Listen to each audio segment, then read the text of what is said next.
চীনের জন্য তৈরি একটি নতুন বোয়িং উড়োজাহাজ যুক্তরাষ্ট্রে ফেরত পাঠিয়েছে চীন। রয়টার্সের প্রতিবেদনে এই তথ্য জানানো হয়েছে।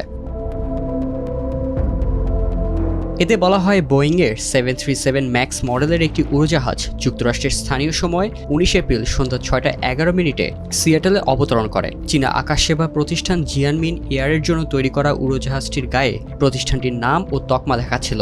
এ থেকে স্পষ্ট হয় যে চীনের ওই প্রতিষ্ঠানের জন্যই বিমানটি তৈরি করেছিল বোয়িং।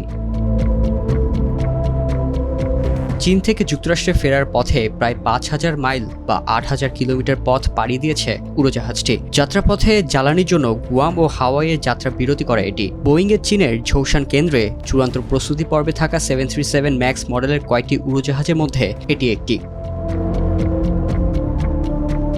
যুক্তরাষ্ট্র ও চীনের মধ্যে পাল্টাপাল্টি শুল্ক আরোপ এবং চলমান বাণিজ্য যুদ্ধের কারণেই বোয়িংয়ের বিমানটি ফেরত পাঠানো হয়েছে বলে মনে করছেন অনেক রাজনীতি বিশ্লেষকরা। এপ্রিল মাসের শুরুতে চীনা পণ্যের উপর 145% আমদানি শুল্ক আরোপ করে ট্রাম্প।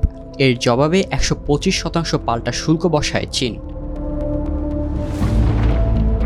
বিমান পরিবহন বিষয়ক পরামর্শদাতা সংস্থা আইবি এর তথ্যমতে 737 ম্যাক্স মডেলের নতুন উড়োজাহাজের বাজার মূল্য প্রায় $5,50,00,000। এই পরিমাণ শুল্ক চীনা আকাশ সেবা প্রতিষ্ঠানগুলোর জন্য প্রায় অচল করে দেওয়ার মতো একটি বোঝা হয়ে দাঁড়ায়। তবে ঠিক কোন পক্ষের সিদ্ধান্তে উড়োজাহাজটি ফেরত পাঠানো হলো সেই বিষয়ে এখনও নিশ্চিত হওয়া যায়নি। বোয়িং বা জিয়ানমিন এয়ার কোনো প্রতিষ্ঠানই গণমাধ্যমে এই বিষয়ে কোনো তথ্য জানায়নি। বিশ্লেষকরা বলছেন, এই ধরনের শুল্ক পরিবর্তন নিয়ে তৈরি বিভ্রান্তি অনেক সময় উড়োজাহাজ সরবরাহ স্থবির করে দিতে পারে। বর্ধিত শুল্কের চাপ থেকে মুক্তি পেতে আপাতত উড়োজাহাজ সরবরাহ স্থগিত রাখার পরিকল্পনা করছে উড়োজাহাজ নির্মাতা একাধিক প্রতিষ্ঠান।